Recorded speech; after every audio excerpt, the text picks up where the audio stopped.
Admiral Tay stood on the bridge of the warship Unity. He watched the stars through the wide window. It was a peaceful night in space. His crew worked quietly at their stations. Everything seemed normal. Then the emergency signal came. "Sir," said Lieutenant Ho. His voice was shaking. "You need to see this." Tay walked to the main screen. What he saw made his blood turn cold.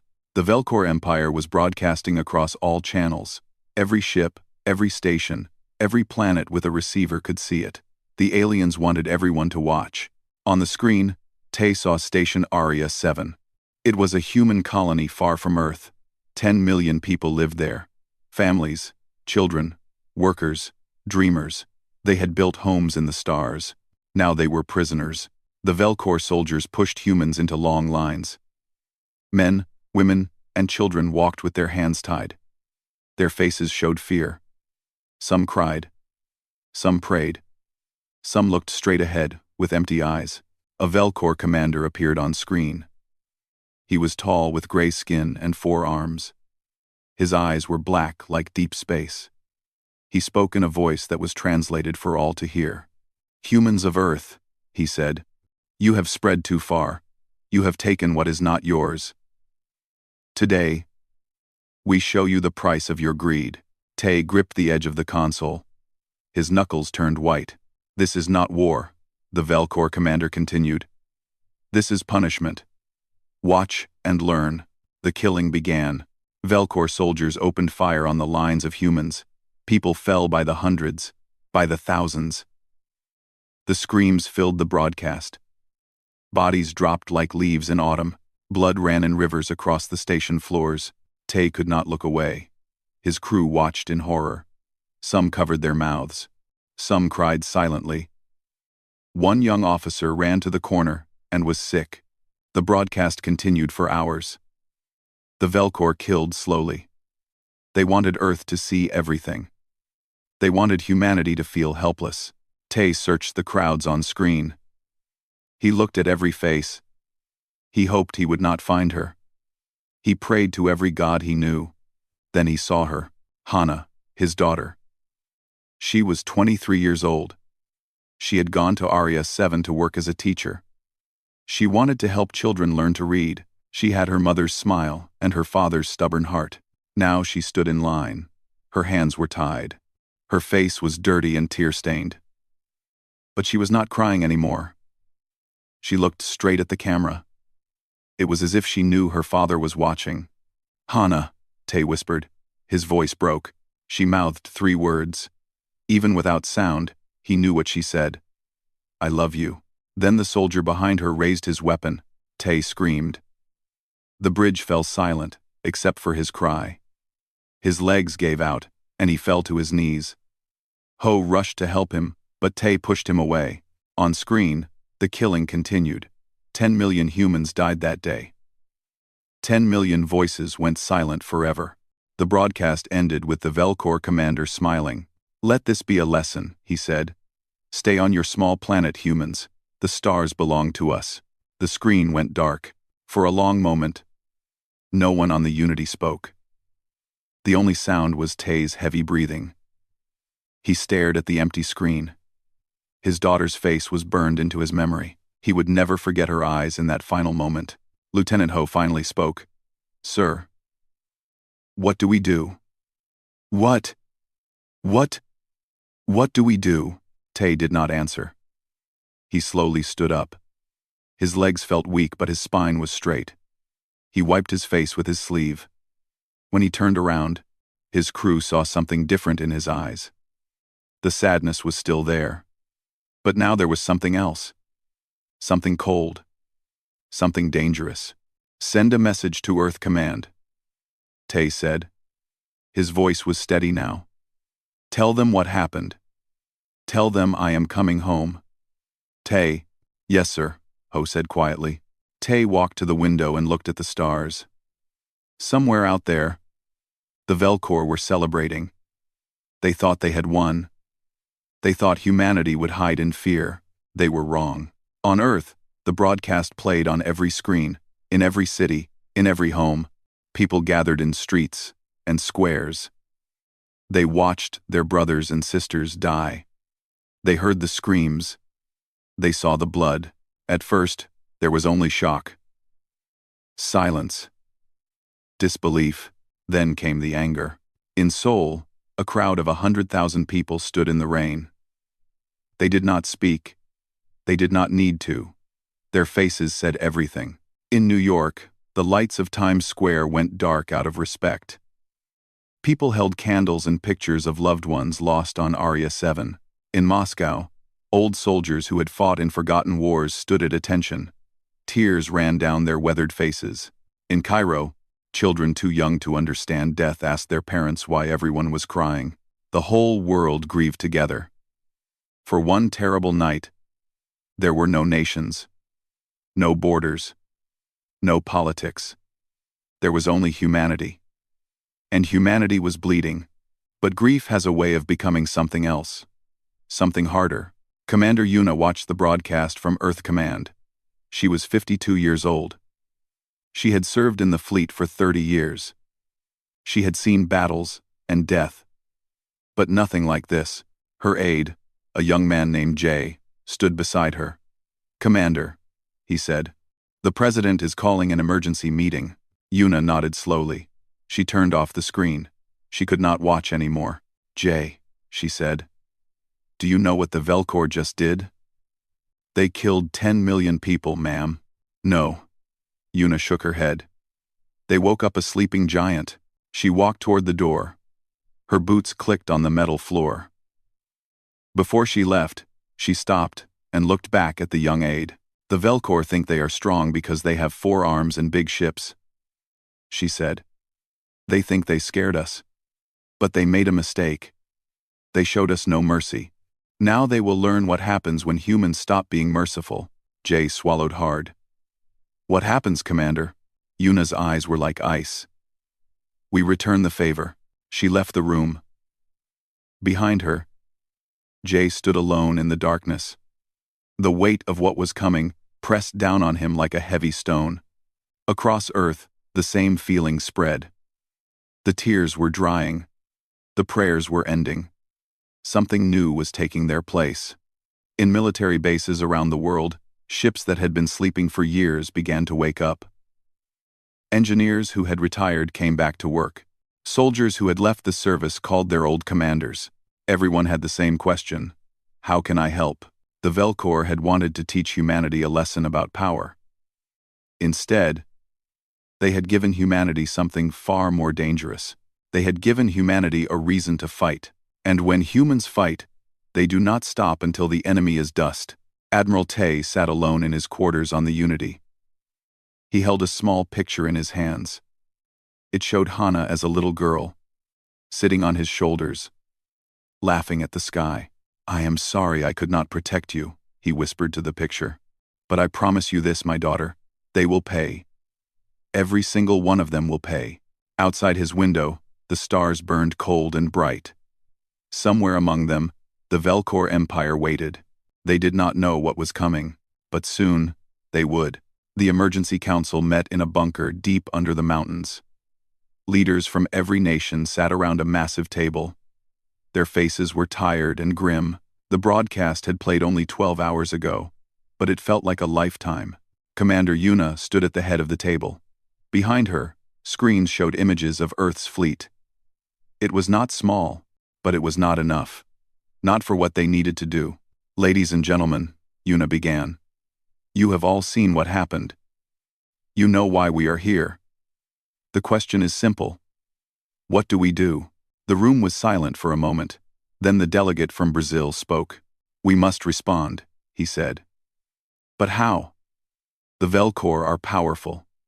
Their ships outnumber ours, 3 to 1. "Numbers are not everything," said the delegate from Japan. "We have faced impossible odds before. This is different," argued the delegate from Germany. "We are talking about a war across space, against an enemy we barely understand." Yuna let them argue. She watched and listened. She saw the fear in some faces, the anger in others, the confusion in a few. But she also saw something else, something that gave her hope. She saw determination. After 10 minutes of debate, she raised her hand. The room fell silent. I understand your concerns, Yuna said. The Velcor are strong. They have more ships, more weapons, more soldiers. On paper, we cannot win. She paused and looked around the table. But let me tell you something about humans. We do not fight because we are sure of victory. We fight because we refuse to accept defeat. We fight because giving up is not in our nature. She pressed a button. The screens changed to show a single image. It was a picture of the 10 million dead. Their bodies lay in rows that stretched beyond the camera's view. These were our people, Yuna continued. Our brothers. Our sisters. Our children. The Velcor killed them to teach us fear. They wanted us to hide. They wanted us to know our place. Her voice grew harder. Instead, they taught us something else. They taught us that the galaxy is not safe, that there are monsters out there who will kill without mercy. And they taught us that we must become stronger than those monsters. She turned to face the delegates directly. I am not asking you to approve a war. The war has already begun. The Velcor started it when they murdered our people. I am asking you to help me finish it. One by one, the delegates began to nod. The fear was still there, but it was being pushed aside by something stronger. Pride. Fury. The ancient human instinct to protect the tribe. What do you need? Asked the delegate from India. Yuna smiled. It was not a warm smile. It was the smile of a hunter who has found her prey. Everything, she said. Every ship you have. Every soldier. Every engineer. Every scientist. We will build the largest fleet in human history. And we will take it to the Velcor homeworld. The delegate from Russia leaned forward. And then? Then we make them understand, Yuna replied. We make them understand what happens when you hurt humanity. The vote was quick. It was unanimous. Every nation agreed to contribute everything they had. For the first time in centuries, humanity was truly united. The work began immediately. In shipyards around the world, workers labored day and night. Old ships were pulled from storage and repaired. New ships were built at impossible speed. Engineers slept at their stations, eating when they could, never stopping. One of these engineers was a young man named Bin. He was 30 years old and had worked on military technology for 5 years. He was quiet, thin, and wore glasses that were always dirty. Most people did not notice him. But Bin was special. He had been working on weapons that the government had banned. Weapons so powerful that they frightened the people who made them. Weapons that had been locked away in the deepest vaults, marked with warnings never to use. Now, those vaults were being opened. Bin stood in a massive underground laboratory. Around him were machines and equipment that most humans had never seen. In the center of the room sat his greatest creation. It was a weapon called the Sunfire Cannon. Admiral Tay walked into the laboratory. He had arrived on Earth 2 days ago. He had not slept since. His eyes were red and his uniform was wrinkled, but his back was straight. You are the engineer, Bin? Tay asked. Bin nodded nervously. He was not used to talking to admirals. Yes, sir. Tell me about this weapon. Bin adjusted his glasses and walked to the Sunfire Cannon. It works by focusing energy into a beam so intense that it can cut through any known material. One shot from this weapon can destroy a ship. A larger version could destroy a city. Tay looked at the weapon for a long moment. Why was it banned? Bin hesitated. Because it was too powerful. The government was afraid of what might happen if it was used. They said that no weapon should be able to cause so much destruction. And now? Now they have authorized its use. Bin paused. Sir, I need to be honest with you. This weapon was not designed for war. It was designed for ending wars. Once you use it, there is no going back. The enemy will know what you are capable of.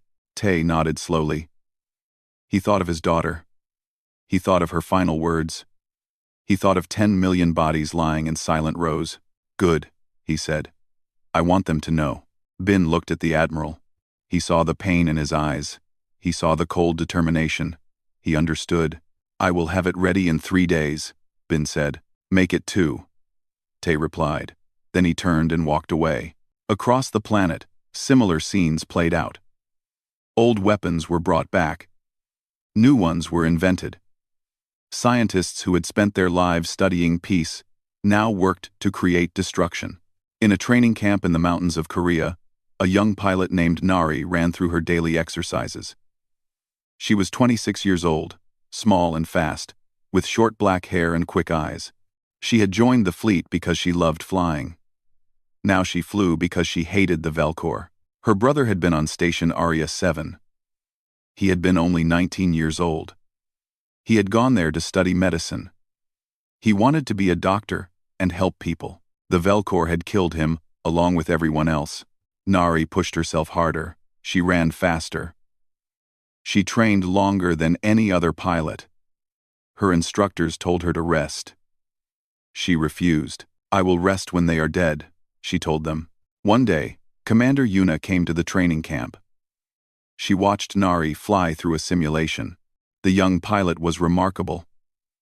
She moved through the virtual enemy ships like a ghost, striking fast and disappearing before they could respond. After the simulation, Yuna approached her. "Pilot Nari," she said. "I have been watching you." Nari stood at attention. "Commander, you are one of the best pilots I have ever seen. Your skills are exceptional. But I sense something else in you. Something personal." Nari's jaw tightened. "My brother was on Aria 7. Yuna nodded. She had expected something like this. "I am sorry for your loss. But I need to know something. Can you control your anger? Can you follow orders even when every part of you wants revenge?" Nari met her eyes. "I will do whatever is needed, Commander. I will control myself. I will follow orders. But I will also not stop until every Velcor who was involved in the massacre is dead." Yuna studied her for a moment. Then she smiled slightly. "Good answer," she said. "I have a special mission for you. It will be dangerous. You may not come back. Are you interested?" "Yes," Nari said without hesitation. "Then come with me. We have much to discuss." As days passed, the fleet grew larger. Ships arrived from every corner of the solar system. They gathered in orbit around Earth like a swarm of angry bees protecting their hive. Admiral Tay was given command of the main battle group. He stood on the bridge of his new flagship, the Vengeance. It was 3 times larger than his old ship and carried enough weapons to devastate a planet. Lieutenant Ho stood beside him, as always. "Sir," Ho said quietly, "the fleet is almost ready. We have over 5,000 ships now. More are coming every hour." Tay nodded. He watched the ships move through the darkness of space. Each one was filled with humans who had chosen to fight. Each one carried the weight of 10 million deaths. "It is not enough," Tay said. Ho looked at him in surprise. "Not enough?" "Sir, this is the largest fleet ever assembled." "See? Numbers are not enough," Tay replied. "We need to know where to strike. The Velcor Empire is vast. If we attack the wrong place, we will waste our strength. We need to find their homeworld." Ho understood. "The reconnaissance mission." "Yes. Have you found the right pilot?" "Commander Yuna has selected someone, a young woman named Nari. She is the best scout pilot we have." Tay was silent for a moment. He thought about sending a young woman on a mission that might kill her. He thought about all the young people who would die in the coming war. Then he thought about his daughter, who had died without a weapon in her hand. "Send her," Tay said. "Tell her that the hopes of humanity go with her." Far below, on Earth, crowds still gathered in the streets. But they were no longer crying. They were chanting. They held signs that said simple things. "Remember Aria 7. Never forgive. Never forget." The gathering storm had become a hurricane, and soon it would be unleashed. The scout ship Shadow cut through the darkness of space like a knife. It was small and fast, painted black to blend with the void. Inside, Captain Wu sat at the controls with his team of 6. They had been searching for 3 weeks. The Velcor Empire spread across 100 star systems. Their homeworld was hidden somewhere in that vast territory, protected by fleets and stations and secrets. Finding it was like searching for a single grain of sand on a beach. But Wu was patient. He had been a scout for 15 years. He knew how to hunt. Any signals? He asked his communications officer. Nothing yet, Captain. Just the usual patrol traffic. Wu nodded and checked his maps. They had crossed through 12 systems already, avoiding Velcor patrols and hiding in asteroid fields. Each jump took them deeper into enemy territory. Behind him, pilot Nari studied her own screens. She had joined Wu's team 1 week ago. She was younger than the others, but no one questioned her presence. They had seen her fly. They knew she belonged. Captain, Nari said quietly, I have been analyzing the patrol patterns. There is something strange. Captain. Captain. Captain. Wu turned his chair. What do you see? Nari pulled up a map on the main screen. Look at how the Velcor ships move. In most systems, they spread out evenly. But in this region here, she pointed to a cluster of stars, they form a ring. They are guarding something in the center. The other crew members leaned forward to look. She is right, said the navigator, a middle-aged woman named Sue.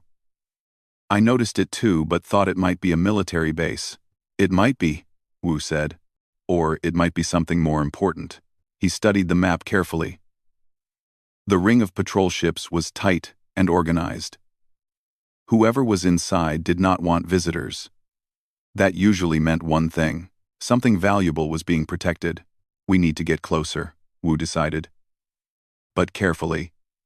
Nari, can you plot a course through their patrol lines? Nari was already working. Her fingers moved across the controls with practiced speed.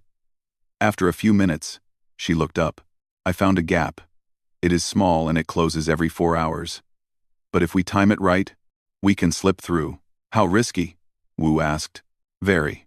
If we make a single mistake, they will catch us. Wu looked around at his crew. He saw fear in some eyes, but also determination. They had all lost someone on Aria 7. They all wanted answers. We go, he said. The shadow moved toward the gap in the patrol lines. Nari took the controls. She had to fly perfectly, with no room for error. One wrong move, and they would be detected. The gap was between 2 patrol groups. Each group had 5 ships moving in a pattern. The timing was exact. Nari had calculated the moment when both groups would be at their farthest points from each other. 30 seconds, Sue counted down. Nari gripped the controls. Her heart beat fast, but her hands were steady. 20 seconds. The Velcor ships moved through space, unaware of the human craft waiting in the shadows. 10 seconds. Nari took a deep breath. She thought of her brother. She thought of his smile. She thought of the day she told him goodbye at the space station. Now, the shadow shot forward. Nari flew like she had never flown before.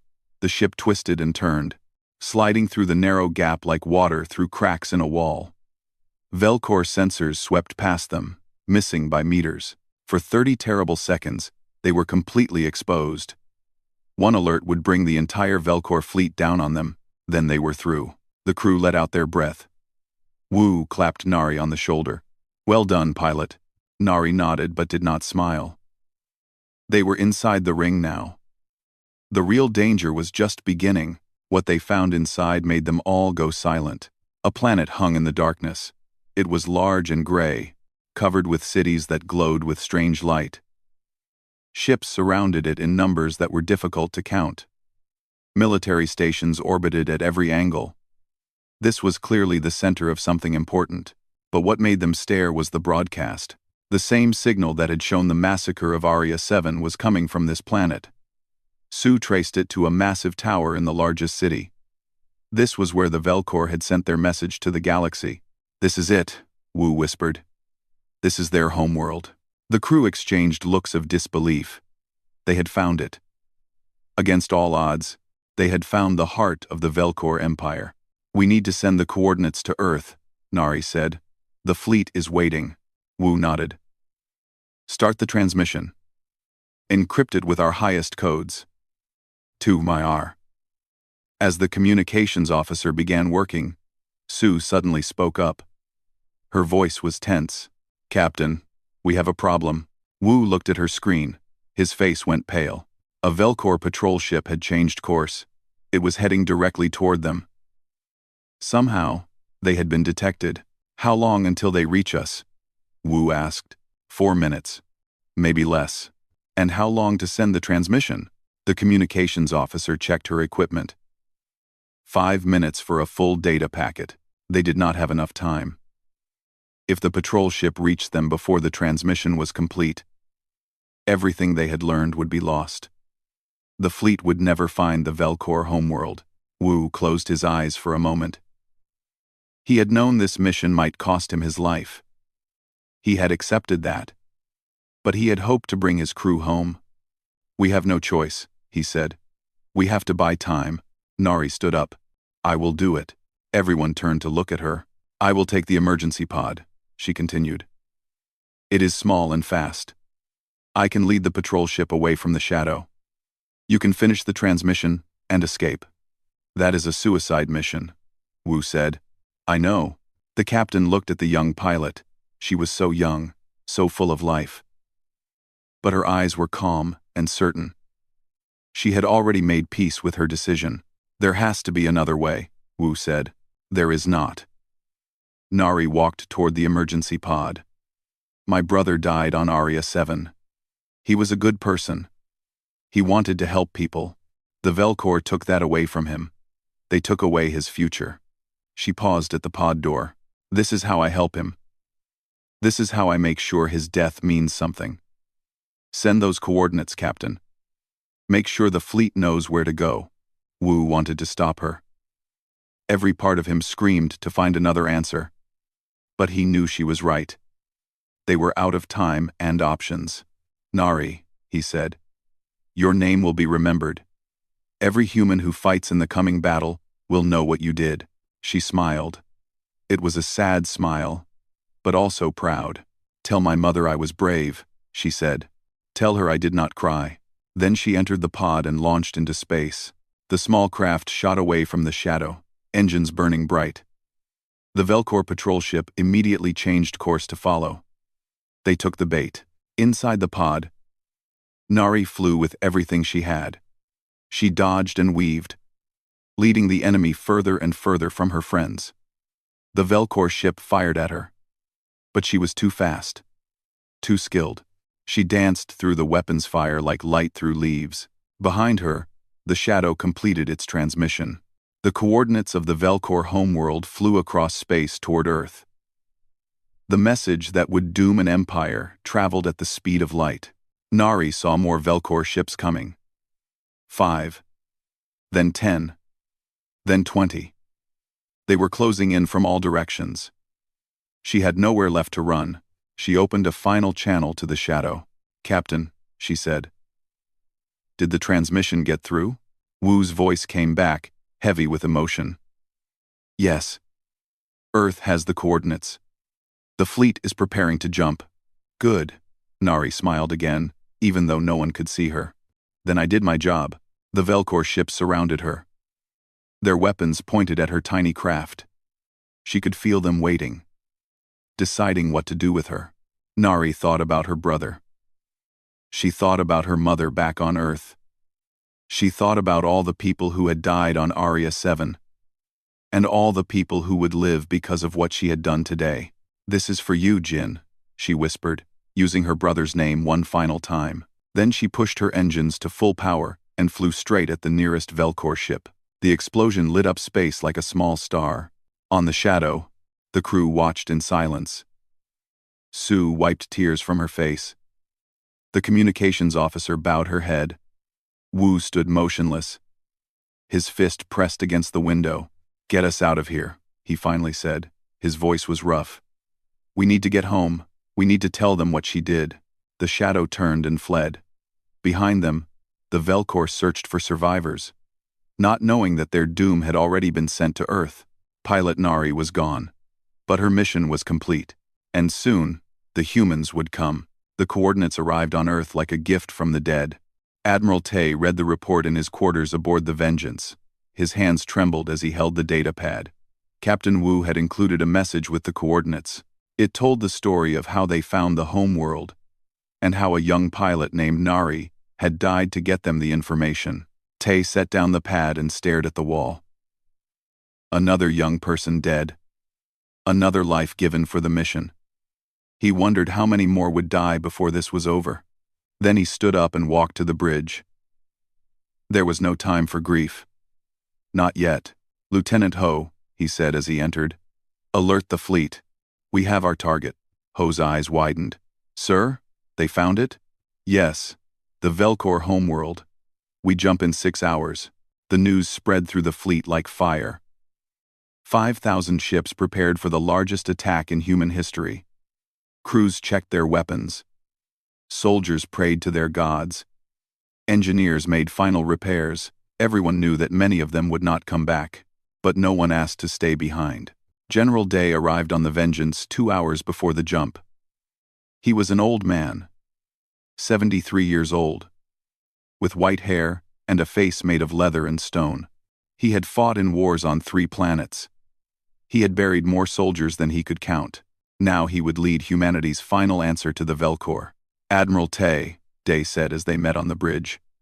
I have reviewed the battle plans. They are good. Thank you, General. Day looked out the window at the assembled fleet. Ships of every size filled the space around Earth. The largest army ever gathered by humans floated in the darkness, waiting. I want you to understand something, Day said quietly. What we are about to do, there is no going back from it. We will not be capturing prisoners. We will not be accepting surrender. We are going to destroy them completely. Tay nodded. I understand, General. Do you? Day turned to face him. I have fought in many wars, Admiral. I have ordered men to kill and ordered men to die. But this is different. This is not war. This is extinction. The word hung in the air between them. The Velcor killed 10 million of our people, Tay said. They did it publicly. They did it to show the galaxy that we were weak. If we show any mercy now, every other alien race will think they can do the same. I know. Day's voice was heavy. That is why I am here. Someone has to give the order. Someone has to carry the weight of what we do today. I will be that person. He put his hand on Tay's shoulder. Your daughter was among the dead on Aria 7. I know this. I also know that you wanted to lead this attack yourself. But I need you to promise me something. What is it, General? Promise me that when this is over, you will not let this hate consume you. We are doing what must be done. But we must not become monsters ourselves. Do you understand?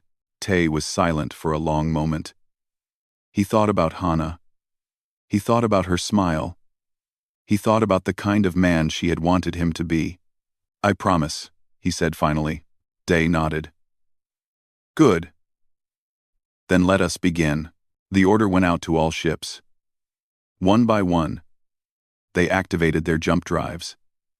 The sky filled with flashes of light. As 5,000 vessels vanished into hyperspace, the trip took 3 hours. When the human fleet emerged, they found exactly what Captain Wu had described. The Velcor homeworld hung before them, surrounded by defensive stations and warships. For a moment, neither side moved. The Velcor had not expected an attack. They had thought themselves safe in the heart of their empire. They were wrong. General Day's voice came over all channels. All ships, this is General Day. Begin the attack. The human fleet surged forward like a wave of steel and fire. Thousands of weapons opened up at once. The darkness of space became bright with explosions. The Velcor responded with their own weapons, but they were surprised and disorganized. Their defensive stations fell one by one. Their warships tried to form battle lines, but the humans broke through them like water through sand. Admiral Tay commanded his battle group from the bridge of the Vengeance. He watched the fight on dozens of screens, giving orders in a calm voice. Target their command ships first, he said. Disable their communications. Do not let them call for help. Lieutenant Ho worked beside him, coordinating with other ships. The battle was chaos, but the humans had trained for this. They moved together like parts of a single machine. In the fighter squadrons, young pilots flew into the heart of the enemy. They remembered Nari. They fought for her. Every Velcor ship they destroyed was revenge for her sacrifice. The Velcor commander finally managed to send a message. It played on all human channels. Humans, stop this attack. We can negotiate. We can reach a peace. General Day responded personally. You killed 10 million of our people. You broadcast their deaths for the galaxy to see. You wanted to teach us fear. Instead, you taught us hate. He paused. There will be no negotiation. There will be no peace. There will only be payment for what you have done. He cut the channel. The battle continued for 6 hours. The Velcor fought hard, but they could not match the fury of the human fleet. One by one, their ships were destroyed. Their stations were blown apart. Their defenses crumbled. When the space around their planet was clear, the real destruction began. Engineer Bin's Sunfire cannon was mounted on the largest ship in the fleet. It was aimed at the heart of the largest Velcor city, where the tower that had broadcast the massacre still stood. General Day gave the order personally. Fire. The beam of light that shot from the cannon was brighter than any sun. It struck the planet's surface with impossible force. The city vanished in an instant. The tower disappeared as if it had never existed. A crater miles wide appeared, where millions of Velcor had lived. The human fleet watched in silence. Then Day gave the next order. Continue bombardment. Target all major cities. For 12 hours, the human fleet rained fire on the Velcor homeworld. Cities burned. Mountains fell. Oceans boiled. The planet that had been the center of an empire became a grave. Some Velcor tried to escape in ships. Human fighters hunted them down. Some Velcor sent messages begging for mercy. The humans did not respond. They simply continued firing. Admiral Tay watched from the bridge of the Vengeance. He felt nothing. Not joy. Not satisfaction. Just a cold emptiness, where his anger had been. Sir, Ho said quietly, some of the crew are disturbed. They are asking if we have to kill everyone. Tay turned to him. Tell them this. The Velcor did not ask if they had to kill our children. They did not worry about our elderly or our sick. They killed without mercy. They laughed while they did it. He looked back at the burning planet. We gave them exactly what they gave us. Nothing more, nothing less. As the bombardment continued, scattered Velcor communications were picked up by human ships. Some were cries for help. Some were prayers to alien gods. Some were just screaming. General Day listened to them all. His face never changed. His hand never trembled on the command console. When his aide asked if he was all right, Day simply said, No, I will never be all right again. But this had to be done. By the end of the 20th hour, the Velcor homeworld was silent. The cities were ash. The civilization that had ruled 100 star systems was gone. The species that had killed 10 million humans had paid with billions of their own. Admiral Tay opened a channel to the fleet. The mission is complete, he said. The Velcor Empire is destroyed. Their homeworld is dead. Let every race in the galaxy see what we have done. Let them understand the price of attacking humanity. He paused. Now let us go home. The fleet began its jump back to Earth. Behind them, the Velcor homeworld burned in the darkness. It would burn for years. Perhaps forever. On the bridge of the Vengeance, Tay returned to his quarters. He took out the picture of his daughter. He looked at her smiling face for a long time. It is done, Hana, he whispered. They paid for what they did to you. They paid for all of it. A single tear ran down his face. I hope you can forgive me for what I became. In the silence of space, there was no answer. Only the stars, watching as humanity flew home. The reckoning was complete. The human fleet returned to Earth as heroes. Crowds filled every city. People cheered and waved flags. The names of the soldiers who had died were read on every broadcast. Children who had lost parents were told that their sacrifice would never be forgotten. But for those who had been there was no celebration. only exhaustion, only relief that it was over. And somewhere deep inside, a question that would never go away. Was it worth it? Soldier Mina asked herself this question as she walked through the ruins of the Velcor homeworld. She had volunteered to be part of the cleanup team. Someone had to document what humanity had done. Someone had to face the truth. The planet was dead. Nothing lived on its surface anymore. The cities were craters. The forests were ash. The rivers had dried up and the sky was dark with smoke that would take decades to clear. Mina walked through what had once been a park. She could tell by the shape of the ground, the way the paths had been laid out. Velcor families had probably walked here. Children had probably played here. Now it was nothing but dust and silence. She carried a flag in her backpack. A small flag of Earth, blue and green, with the symbol of humanity printed on it. Commander Yuna had given it to her with specific instructions. Plant this where the broadcast tower stood, Yuna had said. Let it be a memorial. Not for us, for everyone who died. On both sides. Mina found the crater where the tower had been. It was enormous. The sunfire cannon had dug deep into the planet's crust. The edges of the crater were glass, melted by heat beyond imagination. She climbed down to the center. Her boots crunched on broken stone and twisted metal.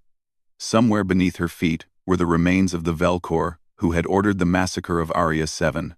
The commander with 4 arms and black eyes had died here. Mina did not feel satisfied. She did not feel victorious. She just felt tired. She planted the flag in the center of the crater. It stood straight. A tiny spot of color in a world of gray and black. For the 10 million, she said quietly. And for everyone else. She stood there for a long time, looking at the flag.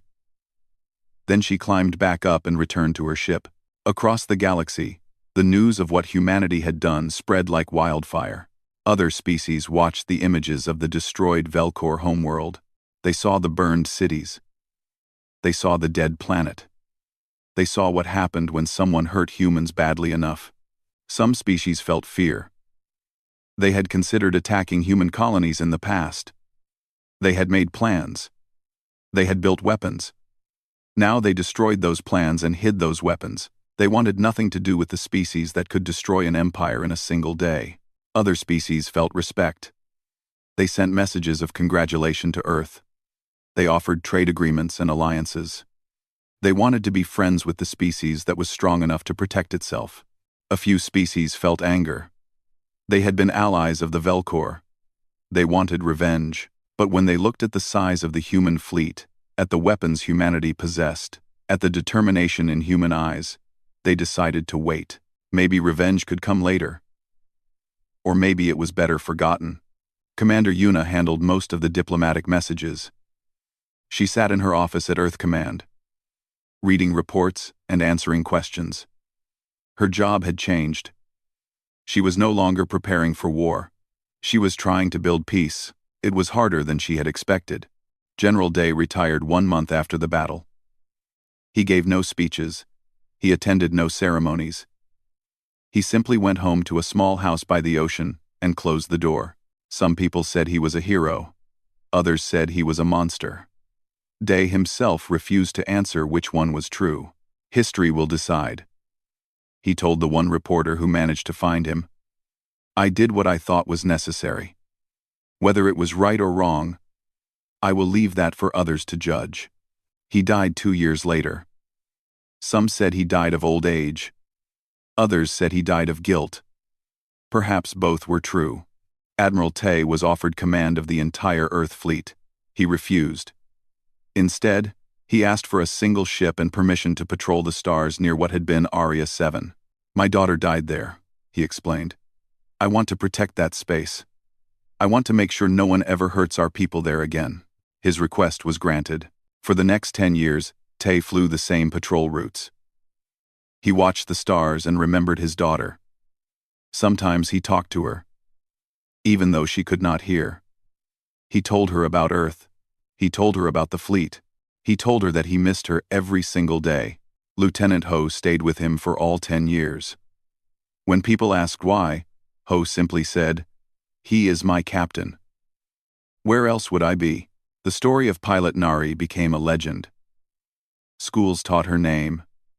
Statues were built in her honor. Young pilots joined the fleet because of her, wanting to be as brave as she had been. Her mother received the highest medal humanity could give. She wore it every day until she died, keeping her daughter's memory alive. Captain Wu wrote a book about his mission to find the Velcor homeworld. It became the most read book in human history.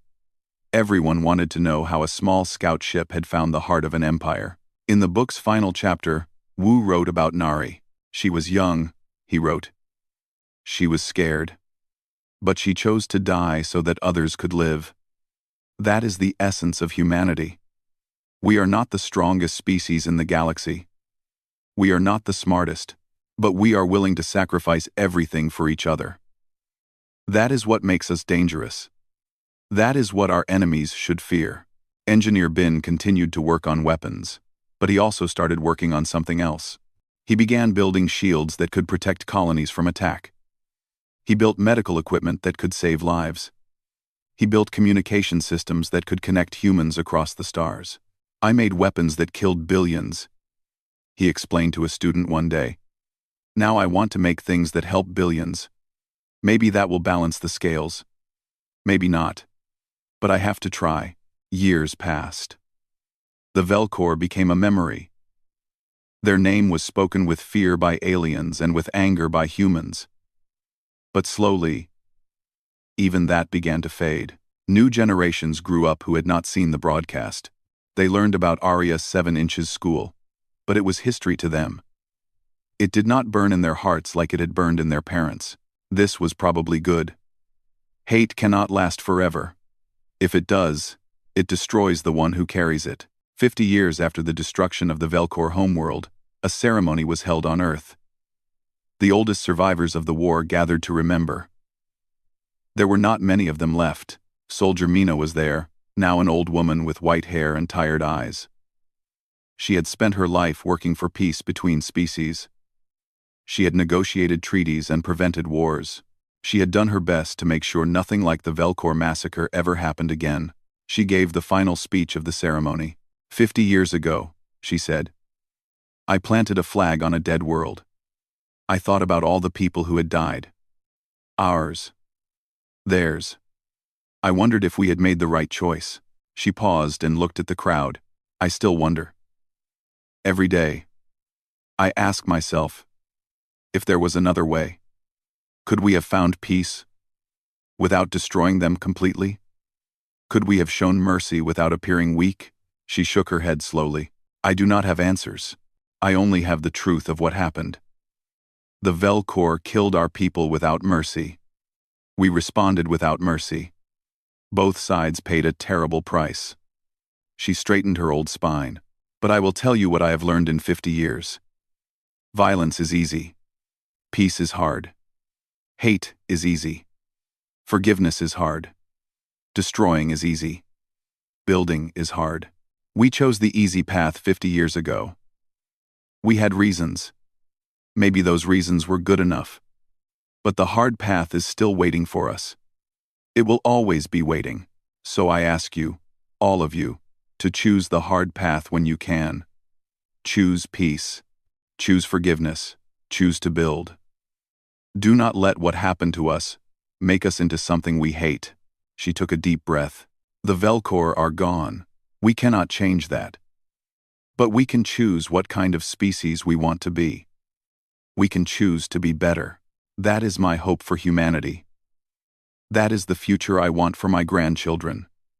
Not a future of fear and revenge. A future of hope and mercy. She smiled, an old woman's tired smile. We wanted peace. The Velcor chose otherwise. But the next species we meet, and the one after that, maybe they will choose differently. And maybe, if we are wise, we will give them the chance. The ceremony ended. The old soldiers went home. The world continued to spin. In space, human ships patrolled the borders of known territory.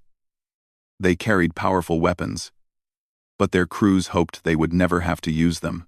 Near the place where Arya 7 had stood, Admiral Tay's old ship still flew its patrol. A new captain commanded it now. The ship was called the Hana, named after a girl who had died too young. On the bridge of the Hana, a message played on a loop. It was broadcast on all frequencies. In all known languages, it went out to every corner of the galaxy, a reminder and a warning. The message was simple, just one sentence. We wanted peace. You chose otherwise. Every species who heard it understood. The humans were not looking for war, but if war came to them, they would finish it. And somewhere in the vast darkness of space, on a dead world that no one visited anymore, a small flag still flew. Blue and green, the colors of Earth, the colors of humanity, a memorial to what had been lost, a warning of what humans could do, and perhaps a promise of what they could become.